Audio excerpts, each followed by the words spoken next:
You wanted the best? Well, you're too bad. You're getting me. Welcome everybody to my Hell in a Cell. No, Fun in a Cell. No, PG in a Cell review. Yes, we start off the show with the U.S. title match that everybody's going crazy for. You know, because who could it be Cena's opponent? It could be fucking. It could be the Boogeyman. It could be fucking anybody. It could be Orlando Jordan. It could be fucking Zach Gowen. It could be anybody. It literally could fucking be fucking Hiroko. Fucking whatever that Japanese fucking dude's name. His fucking valet girl that fucking I used to think was hot. Kenzo Suzuki. I like his girl thing, Hiroko. His girl thing. Shit. It could even be fucking Heidenreich for all we know, but I think he's still raping Cole in some closet somewhere, but I'm not sure. But it turned out to anybody's surprise, it was Hideo Rio. Yes, Del fucking Rio returned to nobody's surprise. Well, it was surprising, but it wasn't like a good surprise because, like, at least for me, I didn't care. I mean, it was Del Rio. I was kind of hoping for like something a little more better. Maybe I would have been cool with like a Baron Corbin from NXT. I really like that kid. But yeah, it was Del Rio. I mean, this guy has gone from like Lucha Underground to fucking other companies, AAA or whatever, to WWE. This guy just can't stay in a company anymore more than a year or two without getting the boot. Like seriously, it's pathetic to be honest. But what's even more pathetic is John Cena has been on this just dominating reign as U.S. champion where nobody can beat him, and every time they hit him with the finisher, he kicks out at 2.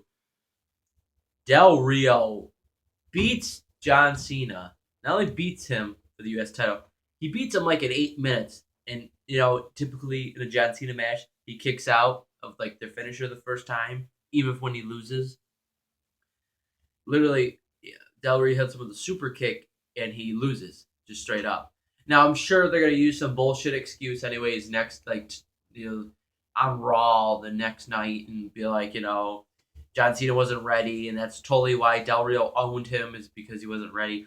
Because WWE's gonna make an excuse, which is fine because I don't care. I don't hate John Cena as much as other people do, but I still think he's garbage.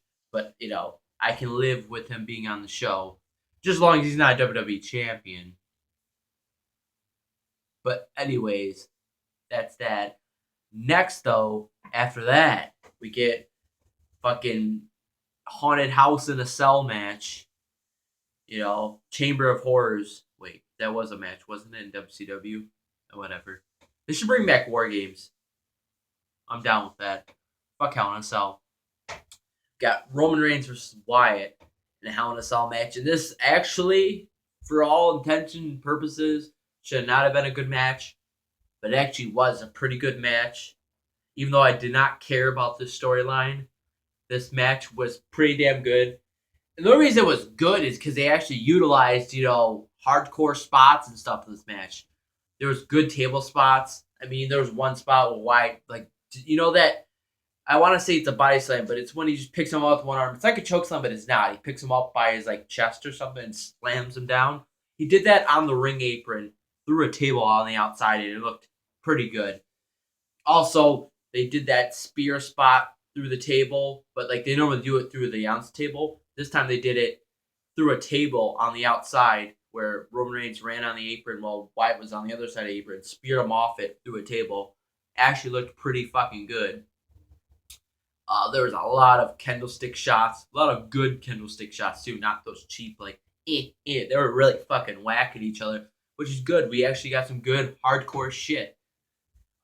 Good match. Coach Roman Reigns ends up overcoming Wyatt. Here, John. And yeah, he wins the match. I mean, I kind of figured he was going to win the match, but I was just, happy that they put on a good match. That's the real note of this. Next, though, we get everybody's favorite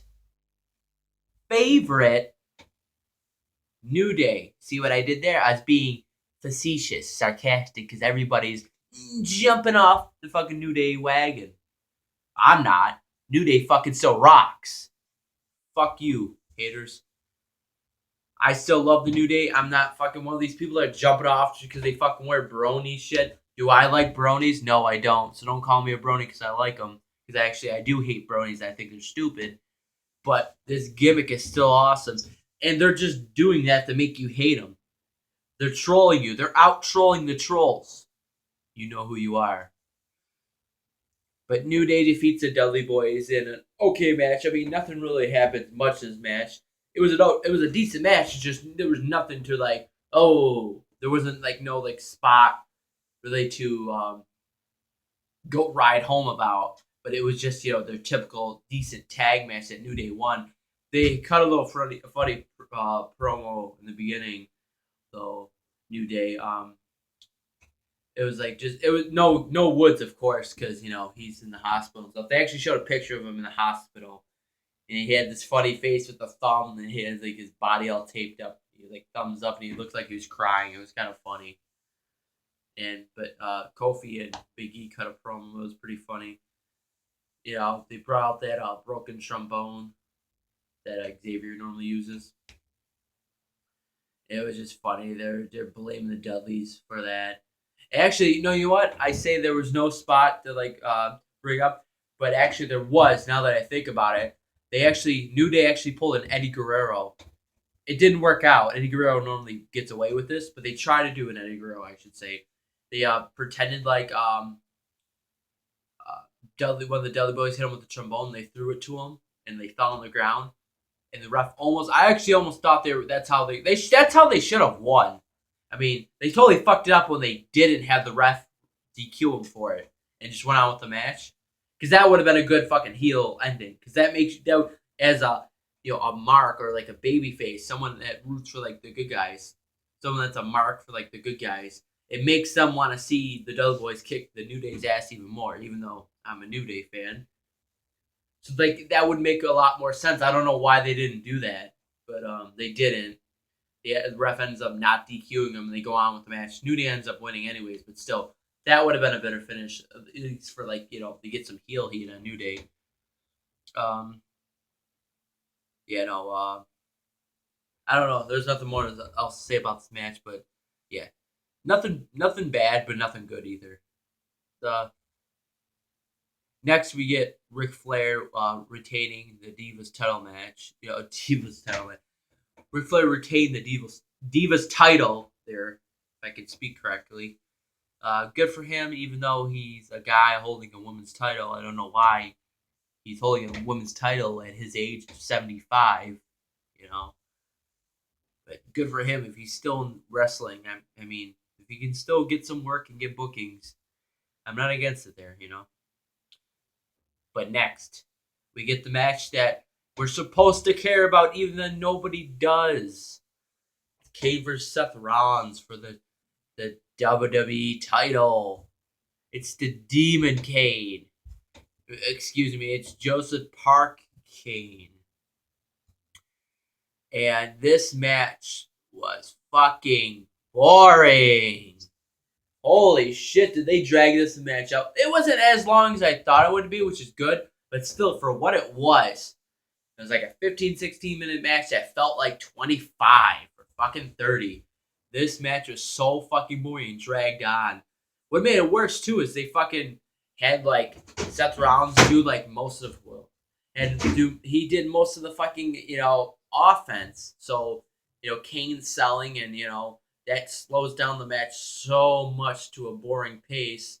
And Kane gets some of his shit in.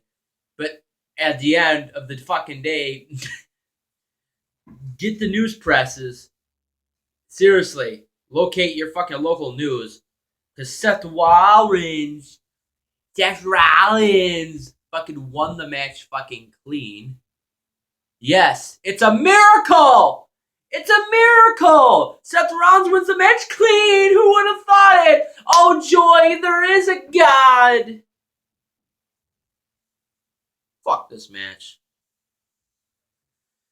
Next, we get Ryback versus Owens, which I totally forgot about this match even happening. I forgot most of the card of this happening. Literally, the only match that I knew was going to be on this card was the main event, Rock and Undertaker, and like Kane versus Seth Rollins. And maybe Wyatt versus Reigns, but I kind of forgot about that. Even the U.S. Open, I totally forgot too. It's like, I don't know. But we get Ryback versus Owens. Nothing happened in this match. It was just a boring 8-minute match. Owens retains, of course. He hit him with his finisher or whatever. It was very boring. It put me to fucking sleep too. But of course, what we all have been waiting for, at least I know I was waiting for this. This is the only fucking match I cared about. Was the main event, Brock Lesnar versus The Undertaker. I'm going to give it a clap, folks, because it deserves it. Clap along if you want with me. I'm going to keep doing this till it annoys you. Is it annoying you yet? Okay. This match was fucking awesome. Although there was a few things that were pretty fucking lame. But it didn't ruin the match. The match still ended up being pretty fucking awesome. But Brock Lesnar vs. Undertaker, Hell in a Cell, great match. They actually told a story. Even though Roman Reigns and Wyatt were a good match, but it was a good match only because they utilized all these fucking high spots through tables and stuff. You take that out and they actually have to tell a story, that match would have fucking blew fucking Donkey Dong. This match actually told a story. Yes, there were weapons involved and stuff, but they didn't just have to put each other through fucking tables for fucking 30 minutes. They actually told a great fucking story in the ring. Very slow pace, but you really fucking cared and got involved and invested in this match. There was so much fucking blood, which was almost ruined by the PG-ness of this fucking Hell in a Cell match because the fucking doctors come in to wipe the blood off. But we still got blood before they wiped it off. Both guys bled like fucking crazy. It got wiped off, but they still bled a little more anyways. So we got good amounts of blood in the Hell in a Cell match like we should.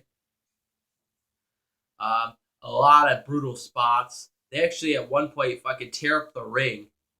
But that was more near the end. That was still cool. They actually did spots on that wooden part. And not like fakely did it. Like Undertaker chokes that Brock Lesnar on the wood straight up.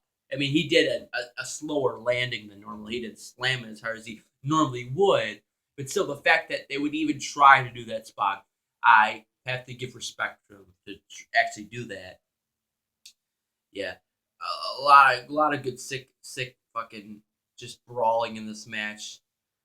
My favorite part was probably fucking Brock Lesnar, like literally just fucking at one point, Undertaker puts Brock Lesnar in the Hell's Gate, and he puts him in it for a long time. And just at one point, Brock just fucking loses it and just starts beating the fucking shit out of him, like really looking like, you know, like a shoot fight, just like fucking beating the piss out of him. And I love that because Brock Lesnar's fucking awesome.